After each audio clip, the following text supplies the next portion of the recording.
She looked me dead in the eye across the dinner table and said, "I think we should pause our marriage." Just like that. No warning, no emotion, no hesitation. Like she was pressing a button on a remote. Everyone thinks they'd explode in that moment. Scream, curse, demand answers. But I didn't. I smiled. Because that was the exact second I realized something. This marriage had already been paused. I just hadn't noticed. Before I tell you what happened next, make sure you subscribe, drop a like, and leave a comment. You'll want to hear this one to the end. It was a Wednesday night. Not an anniversary, not a fight night, not anything special. We were sitting at our little oak kitchen table, eating takeout lo mein out of those white boxes, the cheap ones with red dragons printed on them. The light above us flickered once, and in that half-second of dimness, she said it. "Let's pause our marriage." Her tone was calm, almost rehearsed, like she'd been practicing in her head for weeks. Pause. I repeated, setting down my fork. Like, what? We hit play again later. She shrugged, poking at her noodles. Just 3 weeks. I'm going to Tokyo for work, and I think some space would do us good. Time to think. I just watched her. 6 years of marriage, 2 of them good. The rest, well, they were years. She didn't even look up. She just said the word space the way people say salt, a thing you sprinkle in when you want to make something tolerable again. What exactly are we thinking about? I asked. She sighed, finally looking up. About us. About whether we're still happy. There it was. The truth wrapped in vagueness. I could almost see the invisible script she'd memorized, probably something she'd read in an article titled, "How to Gently Detach from Your Spouse Without Being the Bad Guy." "Are you happy?" I asked. "I don't know," she said, pretending to be deep in thought. "That's why I need this. Space. Clarity." Every word felt sterilized, like she'd run it through a filter to make it sound noble. I leaned back in my chair, studying her face. The same woman I'd once stayed up all night talking to, the one I'd built a life with, now looked like a stranger trying to negotiate a lease extension. "So, you want to pause our marriage while you're in another country for 3 weeks?" Her eyes lit up, like she was glad I'd finally understood. Exactly. No pressure. No expectations. Just time to breathe. What she didn't say, but I could feel it like a shadow behind her words, was no accountability.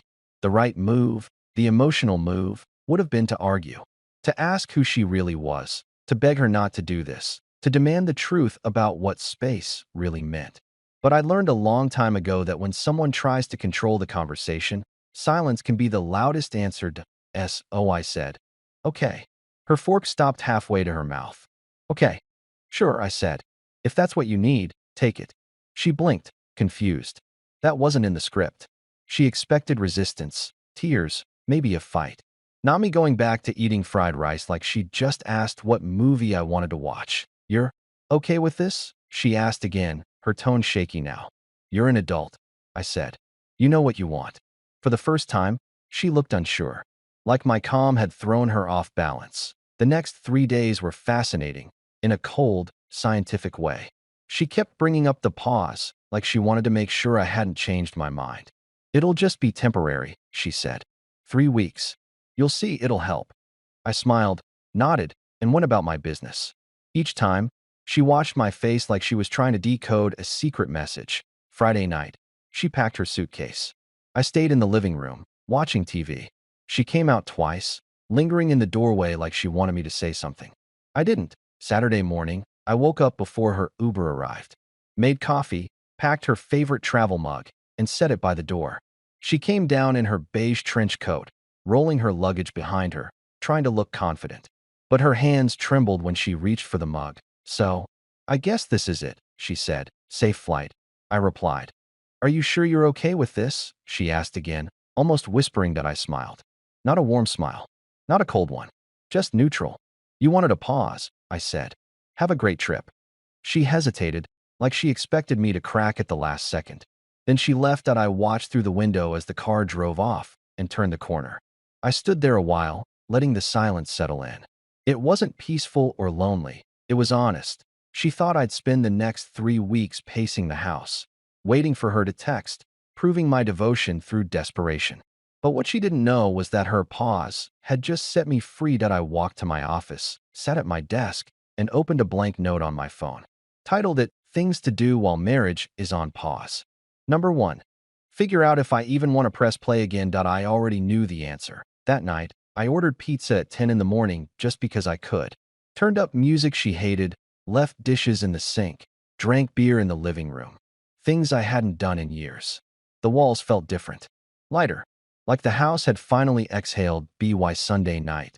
The clarity she wanted started arriving. Just not in her favor. And by Monday morning, I had a plan, but not the kind she was expecting. Monday morning started quiet, the kind of quiet that feels like a reset button. No constant background hum of her phone buzzing. No clipped comments about dishes in the sink or coffee grounds on the counter. I sat at the kitchen table with my laptop open and a cup of black coffee. The same table where she'd ended our marriage with a single sentence. The difference now was that the silence didn't feel heavy anymore. It felt honest. Around 9 a.m., I picked up my phone and called an old friend, Marcus, a guy I hadn't talked to much since my wedding. He used to say marriage turned me into a ghost. He wasn't wrong. "Man, I can't believe you actually said okay," he said after I told him what had happened. I didn't see the point in begging someone to stay if they already had one foot out the door. He laughed softly. "You sound weirdly calm about this." I took another sip of coffee. That's the best part. I am calm. Maybe for the first time in years. We talked for a bit, catching up on life, and by the time I hung up, something had shifted in me. I didn't feel like a man waiting. I felt like a man moving. I took a personal day from work and called a divorce attorney that Marcus recommended. His name was David Holloway, one of those quiet types who listens more than he speaks. His office smelled like leather and old paper, and when I told him the situation, he didn't flinch. "You think she's seeing someone?" he asked. "I don't know," I said. "And honestly, I don't care. I just want to understand what my options are." He nodded and started taking notes. In my experience, when someone asks for a pause, what they really want is permission. Permission to act single without saying the word divorce. I didn't respond right away, but that line stuck with me. Permission. That's exactly what it felt like. He gave me a list of things to review: bank statements, joint accounts, property documents. "You're not making a decision today," he said. "You're preparing for one. It's the smartest thing you can do." I left his office with a manila folder and something else I hadn't felt in a long time: control. That evening, I cleaned the house, not out of habit or obligation, but because it was mine. I turned on music she used to complain about, the kind that was too loud or too repetitive, and it filled the rooms like oxygen. I found myself smiling for no reason. By Tuesday, I was starting to enjoy the simplicity of my new routine. Work, gym, home. No second guessing, no tension. That afternoon, my phone buzzed with a text from her. "Landed in Tokyo. Miss you." 2 words that used to twist something inside me now felt like an empty courtesy. I stared at the message for a long time before typing back, "Glad you made it safe. Enjoy your trip." Short, polite, final. 3 dots appeared, disappeared, appeared again. Then nothing. She didn't like that. The next few days went by fast. I started sleeping better. I woke up early and went running. Something she always said was a waste of time. I even stopped by an old diner Marcus and I used to frequent, grabbed a burger, and realized I hadn't done that in years. Not because I didn't want to, but because she didn't like greasy food. Thursday night, she called. The screen lit up with her name, and for a second, I almost ignored it. But curiosity got the better of me. "Hey," I said when I answered. "Hey," she replied. There was background noise, clinking glasses, laughter, the hum of a restaurant. "Haven't heard much from you," she said, like it was an accusation. "Been busy," I replied. "How's Tokyo?" "Good. Tiring. Lots of meetings." There was a pause. "I guess I expected you to be more upset about everything." I smiled. "You wanted a pause. I'm respecting that." Silence stretched between us. "You're being weird," she said finally. "You're distant." "I'm being what you asked for," I said. Space. I could almost hear her frown through the phone. "I just didn't think you'd take it so literally." "You told me to figure things out," I said. "That's what I'm doing." Another pause. "Are you even thinking about us?" she asked. "Every day," I said truthfully. "Just maybe not in the way you think." She sighed. "I'll let you go? It's late here." "Good night," I said. She didn't reply before hanging up. When I set the phone down, I felt nothing. No longing, no sadness, just clarity. Friday, I went to the gym again. There was a guy there, about my age, named Chris. We got to talking between sets, and before long, he invited me to grab a drink with a group that night. I went. No text to check in with anyone. No need to explain where I was or why. It was simple, easy. We laughed, talked about work, sports, life. And for the first time in a long while, I felt like myself again. Saturday morning, I woke up to 3 missed calls from her. 2 voicemails. I listened to the first one while making breakfast. Hey, just calling to check in. Call me when you can. The second voicemail was sharper. It's been hours. Where are you? Call me. I chuckled quietly. She wanted a pause, but apparently, that didn't mean I could live my life. I texted back, sorry, was out. Everything okay? Her reply came fast. Where were you? Out with friends. What friends? I stared at the screen, feeling that old control creeping back into her tone. People from the gym. 3 dots appeared, then disappeared, then appeared again. Finally, she sent, we need to talk tomorrow. Sure, I replied. I put the phone face down and went about my day. Sunday came, and so did the call. You sound busy, she said when I answered. Just having lunch, I said. What's up? I've been thinking about us, she started, voice soft, careful. This time apart has been harder than I thought. Has it? Haven't you been struggling? Not really, I said. I'm managing. She didn't like that answer. That's it. You're just managing. You wanted space? I reminded her.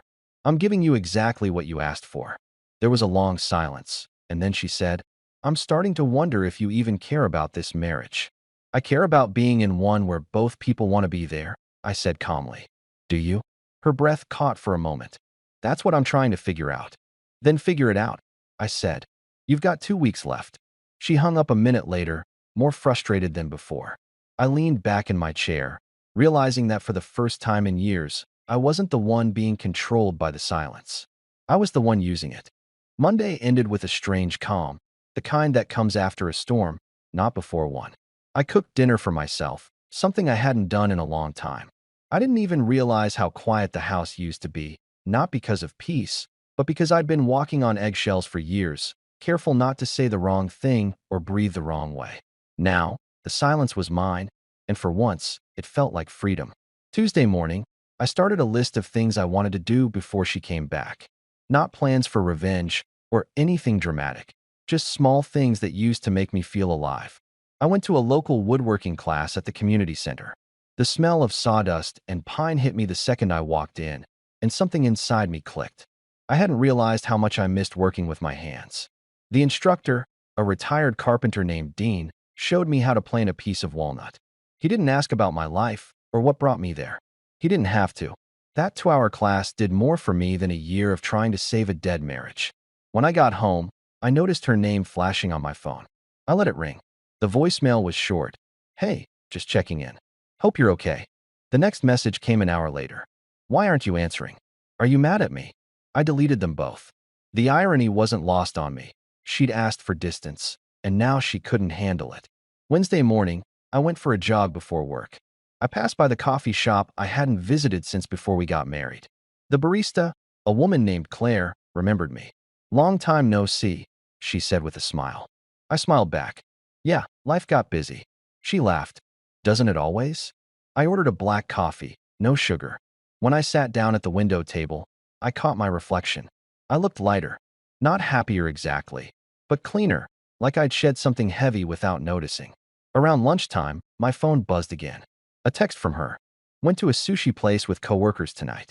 Wish you could see Tokyo. It's amazing. Translation, look what you're missing. I sent back a thumbs up emoji. Nothing else. 15 minutes later, another text. That's it. Just a thumbs up. I typed, sounds nice. Enjoy yourself. The 3 dots blinked on the screen for almost a full minute before disappearing. No reply. That night, I slept better than I had in years. Thursday came, and so did another call. I ignored it. This time, she left 3 voicemails, each one more anxious than the last. The final one said, I don't know what's going on with you, but this isn't funny. Call me. I didn't. I went to my woodworking class instead. Dean helped me sand a cutting board I'd been working on. You're getting good at this, he said. It's peaceful, isn't it? I nodded. Yeah. Feels like I'm fixing something without talking about it. Sometimes that's the only way to fix things, he said. When I got home, I listened to her latest message out of curiosity. I don't like this version of you, she said. You're cold. You're not yourself. She was wrong.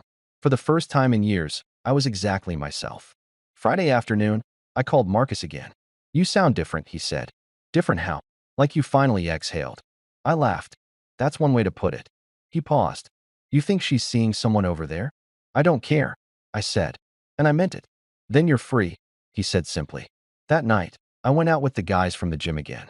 We stayed late, talking about everything from bad bosses to good bourbon. When I got home, my phone lit up with 6 new texts. The first few were angry. The last one read, "Are you even going to pick me up from the airport when I come back?" I turned off the phone and went to bed. Saturday morning, I woke up early, made coffee, and sat on the back porch. The air smelled like spring rain. My thoughts were clear. I didn't miss her voice, her routines, or the constant corrections. I missed who I used to be before I started living by her rules. Around noon, Marcus stopped by with a six-pack. You know, he said, leaning back in the chair beside me. This whole pause thing might have been the best gift she ever gave you. Yeah, I said quietly. Funny how freedom comes disguised as abandonment. We sat in silence for a while, watching the clouds move. When he left, I pulled out the manila folder from Holloway's office and started gathering the documents he'd asked for. Not because I was rushing toward divorce, but because I wanted to be ready, prepared, strong. Sunday afternoon, she called again. I almost didn't answer, but curiosity got the better of me. Her tone was softer this time. I've been thinking a lot, she said. About us. Yeah. I think this break is harder than I expected. It's been quiet, I said. Quiet isn't bad. I didn't think you'd take it so literally, she said, a nervous laugh under her voice. You wanted space, I replied. I'm just giving you what you asked for. You're being distant, she said. You're being honest, I corrected. She sighed. I thought maybe you'd fight for me a little. Why would I fight someone who's already walking away? Silence. I didn't walk away, she said. You booked a flight to the other side of the planet and told me not to call too much. She didn't have an answer. I just needed to clear my head, she said after a pause. You still have time, I said calmly. Use it. She hung up first. I sat there, phone still in my hand, and realized something profound. She didn't expect me to let go. She expected me to wait, to beg, to make her feel wanted while she decided whether I was still worth keeping. But that version of me was gone. I wasn't pausing anymore. I was learning how to press play. The following week began quietly, but there was something in the air I couldn't quite define. A shift. The messages from her became more frequent. Long paragraphs about her meetings, the sights in Tokyo, and how exhausting the time difference was. Every message was wrapped in a strange mix of guilt and curiosity. She wasn't really updating me. She was checking the temperature, seeing if I'd started to move on. I kept my replies short and polite. No emotion, no questions, no hooks for her to pull me back in. And every time I didn't bite, her tone got more frantic. By Wednesday, she was texting every few hours. Had dinner with the team. It was fine, but not the same without you. Then a photo of the skyline, a follow-up message. I miss you. I typed back. Looks beautiful. Enjoy your trip. She didn't respond after that. Thursday night, I was at the woodworking class again. We were finishing our first big project, a small table. Dean came over, watching me work the edges with the sander. You've got a steady hand, he said. That comes from patience. I smiled. Took a while to learn that. Takes longer to practice it, he said. That night, I stayed late at the shop, cleaning up the shavings from the floor, enjoying the rhythmic sound of sweeping. When I finally checked my phone, there were 6 missed calls. I listened to one voicemail. We need to talk tomorrow, she said. It's important. I texted back, sure. Call when you're free. The next evening, I was sitting on the porch with a beer when she called. You sound busy, she said. Just relaxing, I replied. What's going on? I've been thinking, she said, her voice measured but uncertain. About what? About us. About this pause. Okay, I said, giving her space to fill the silence. I thought time apart would make me feel clearer, she continued. But all it's done is make me realize how much I miss you. I leaned back in my chair, staring at the sunset. That's good to know, I said. Good? That's all you have to say. You wanted clarity, I said calmly. Sounds like you're getting it. You're not even going to tell me you miss me too? I've been busy, I said. Working, living, breathing. You're being cold, she said. No, I said softly. I'm being honest. She was quiet for a moment. I just thought you'd fight for this. For us. You made the rules, I said. You wanted space. I respected that. Isn't that what adults do? You're twisting my words. No, I said. You just don't like that they stopped working. She didn't know how to respond. After a long silence, she said, I'm coming home early. I want to talk in person. I finished my drink before answering. When? Monday. Your trip was supposed to last another week. I know, but I can't focus here. I need to see you. Okay, I said. Safe flight. She hesitated. That's it. That's it. When the call ended, I sat there for a while, listening to the wind. I wasn't angry. I wasn't nervous. I was done. The weekend passed quietly. I went to the gym, met with Marcus for lunch, and finished sanding the small table I'd made. On Sunday night, I placed it in the living room. It looked solid, simple, honest. The kind of thing that stays standing no matter what's put on top of it. Monday arrived, gray and cool. Her flight landed at 2. I didn't go to meet her. I didn't wait at the airport with flowers or apologies. At 3:10, the door opened. She walked in carrying her suitcase, hair shorter, face tired. Hey, she said softly. Hey, I replied. She looked around the house. It was cleaner, different. The clutter was gone, replaced by order. You've been busy, she said. You could say that. You changed things. I had the time. She set her bag down, fidgeting with her jacket. We need to talk. We do. She sat on the couch while I stayed standing. I made a mistake, she said, eyes wet but steady. Which part? All of it. The pause, the distance. I thought it would help me think, but it just made me realize how much I want us to work. And why now? I asked. Because I was wrong, she said quickly. I thought space would make me feel free, but instead, I felt lost. You wanted clarity, I said again. And now I have it, she said. I want my husband back. The same husband who agreed to be put on hold? I asked. She flinched. You're angry. I get it. No, I said. I'm not angry. I just see things clearly now. I walked over to the table I'd made, ran a hand over its smooth surface. I built this while you were gone, I said. Every inch of it. It's solid. Real. I didn't need permission to make it. I didn't need approval. I just did it. She blinked, unsure where I was going with this. I realized something while I was working on it. I continued. I'm happier when I'm building something instead of fixing something that's already broken. So that's it, she said quietly. You're done? You asked for a pause, I said. I used it. She started crying, real tears this time. Please don't do this, she whispered. We can start over. From what? I asked. From manipulation? From guilt? From pretending we're something we're not? She covered her face with her hands. I just needed to figure things out. And I figured out something too, I said. I don't need a marriage that survives on conditions. I want a partnership. And if that's not what this is, then it's time to move on. She looked up at me then, eyes red, face trembling. You're serious? Completely. I walked to the desk, pulled out the folder from Holloway's office, and set it on the table. This isn't about anger, I said. It's about honesty. We both deserve that.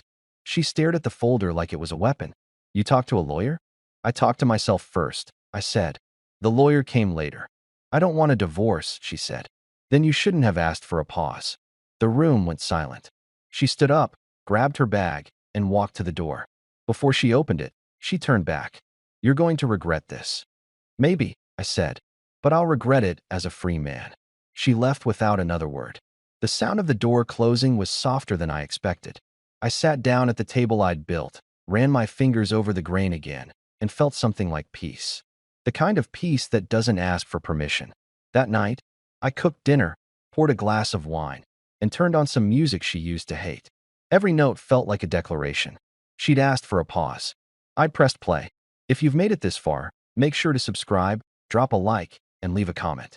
Because sometimes, the story isn't about what you lose. It's about what you finally decide to stop chasing.